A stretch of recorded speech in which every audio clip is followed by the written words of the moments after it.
Hello guys, Omni here. If you've been around the channel for a while, you already know this, but if you're new here, I've been following Crisis on Infinite Earths ever since it was announced and teased at the end of the Elseworlds crossover event last year. Now, this is huge. This is something that DC has not done. This is something that is unprecedented, at least on live action television. We're having just a 6-series, 5-episode long, 5-hour long crossover event between 6 different shows, and it's not even just those shows because this is such a huge event. And if you know anything about it from the comics, it is this clash for the survival of the multiverse. Hundreds of thousands of infinite possibilities of different versions of beloved characters, multiple Batmans, multiple Supermans, all from different timelines and continuities converging together to struggle for the survival of all reality. It's crazy. It's huge. And CW is pulling out and been holding their budget this season to make sure that they can do the best that they can with this huge event. As this kind of send-off, is that this is the peak, the pinnacle, the final series finale send-off for Arrow, which is what kind of just paved the way for this whole thing, given it came off the heels of the success of Smallville. Now, to make this as best as it can and close to that feeling of the comics, they're pulling from as many DC properties as they can get their hands on. Smallville even being one of them, having Tom Welling reprise his role of Clark Kent from Smallville in the crossover event. And he's not the only Superman. We already have Tyler Hoechlin, who's been the Supergirl Superman. We have Tom Welling reprising his role as Superman from the Smallville television show. And even though series regular Brandon Routh has been on Legends of Tomorrow, been on Arrow for a long time now, some people may or may not remember, he played Superman, the Christopher Reeve Superman. He played in the Superman Returns film. And, you know, we're seeing him reprise that role as well in an older version of that character. So in essence, we have the Christopher Reeve Superman in this crossover event coming into this whole thing. They've already confirmed that the Tim Burton Batman universe is tied into this whole thing, and it's getting involved as well. We got Birds of Prey, an old 2002 TV show coming in. Burt Ward, who was from the Adam West series. We got Kevin Conroy, who's been the voice of Batman for over 30 years, is finally going to be playing a live action version of the character. And they said there's so many things they haven't even been able to reveal yet as far as nuggets, people who are going to be coming up and showing up and popping up in this, as well as the slew of characters that are already part of the existing shows. It's massive. It just blows my mind, and I've been just so excited for this. There's not been a thing coming out this year that I've been more excited for, and we finally got the official trailer for the event, and we're going to be diving right into that because I just cannot wait to see this, and we're going to jump in right now. Sorry for taking so long to get to this reaction. So here we go. 1, 2, and 3.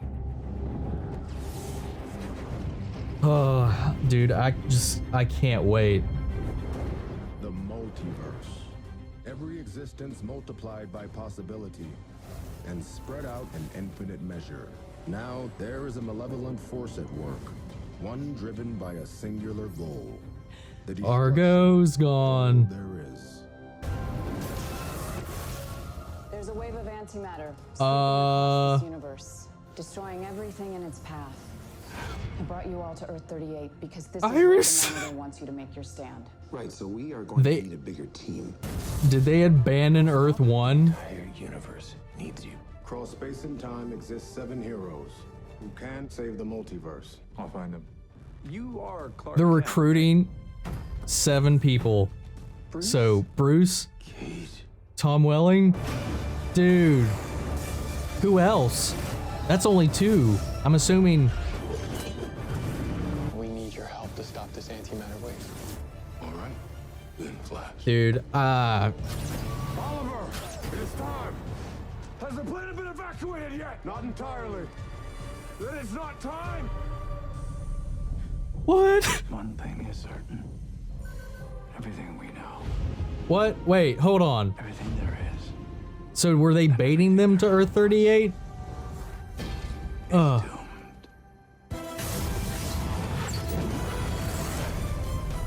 Oh my God. Dude, holy crap, man. That's so intense. So what is their plan? So most of the shows, every show but Supergirl and Black Lightning take place on what is Earth 1, the primary Earth, which contains Arrow, Flash, Batwoman, Legends of Tomorrow, the core shows that initially started all of this. Now, Earth 38 is where Supergirl is hosted, and Black Lightning, I'm not sure what the Earth designation is on this, because this is Black Lightning's first incorporation into any of the crossover events, which is a first and awesome thing, because I love that character. I love that show. I love that group, that world, and they've never really been a part of this greater herodom that we've had with the rest of the shows. So I'm really excited to see how Jefferson Pierce adds into the mix with this. I know there's been some stills and stuff that have been released from CW as well, showing him, meeting Barry Allen, the Grant Gustin version, as well as meeting the John Wesley Shipp Barry Allen, the 90s television show Flash. They got that being brought back up. Now, that's been a character that's made an appearance here and there throughout the extent of the Flash series, so that's not really a whole lot of new there. But still, bringing that in, and Kevin Conroy, and then has everybody assembled on the Wave Rider, and it's like there's, through time and space, there are 7 heroes that can help us save reality. And, they said, we'll go get them. Now Tyler Hoechlin was like, we'll go find them. And then we have them, I can only assume, recruiting some people. And we see Kevin Conroy's Bruce for the first time in his exoskeleton suit, just kind of crippling down the walkway, and how that's going to come in, because he seems to recognize Kate, but he is kind of confused. So I'm not sure if it's because they did say time and space. So I'm wondering if this is an older version of the character, because Batman's been missing for the past 3 years in the Arrowverse.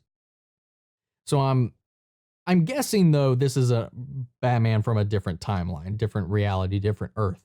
And then we see Tom Welling. So this is only 2 that we've seen, and I can only assume that the Brandon Routh Superman is one of the 3. Maybe we can assume Burt Ward is going to be one of them, which would be interesting if he comes into this playing the Adam West Robin, like an older version of that character. Maybe even an older Nightwing would be interesting. There's been rumors that maybe Titans would make an appearance in this in some format. So I'm not too sure if that's going to be the case. So leaving that out there, them going out to the multiverse, I would assume that would imply that they're recruiting 7 guest characters.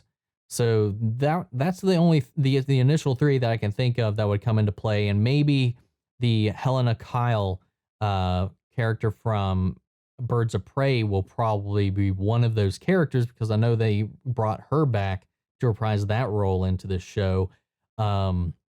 So I don't know. There's infinite possibilities. There's still some things that they're keeping on the down low that we don't know yet.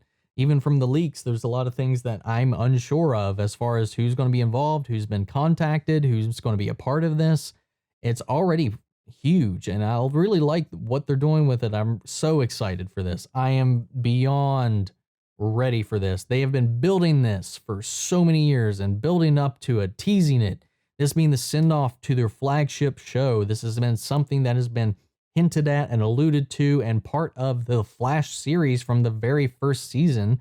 Has been just this thing, this overarching thing that has just been looming in the shadows for all of these years, finally coming to a culmination here. Now, I'm not saying this is probably going to be some kind of like in-game Infinity War kind of build. It doesn't have that time. It definitely doesn't have that budget, but it's got that care, that heart, that love, and attention to detail, and that passion behind it, that I think we're going to get something pretty awesome.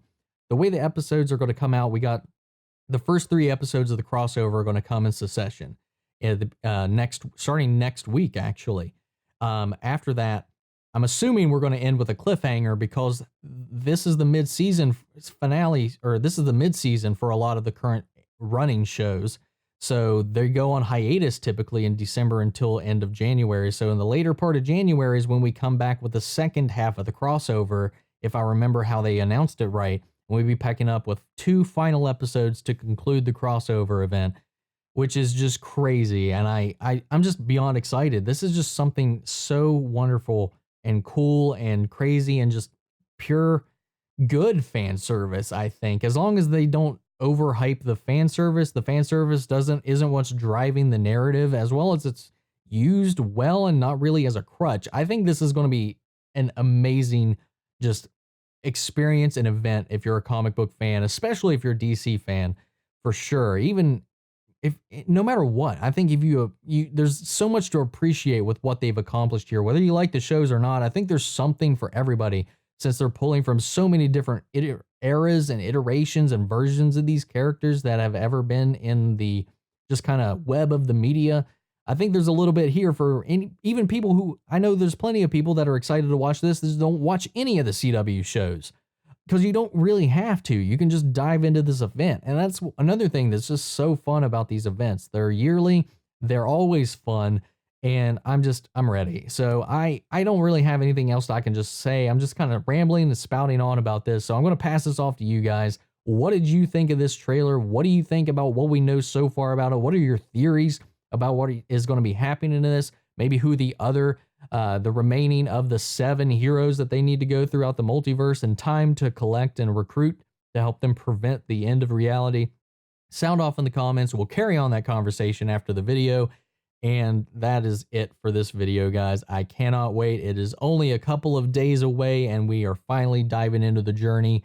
I'm so excited for this. I can't wait. Freak, man. I can't. But that's it for this video. Thank you guys for tuning in. If you liked the video, make sure to support the channel by liking, commenting, subscribing. And that is it for today, guys. Thank you all for stopping in. I will catch you guys in the next video. Take care, everybody.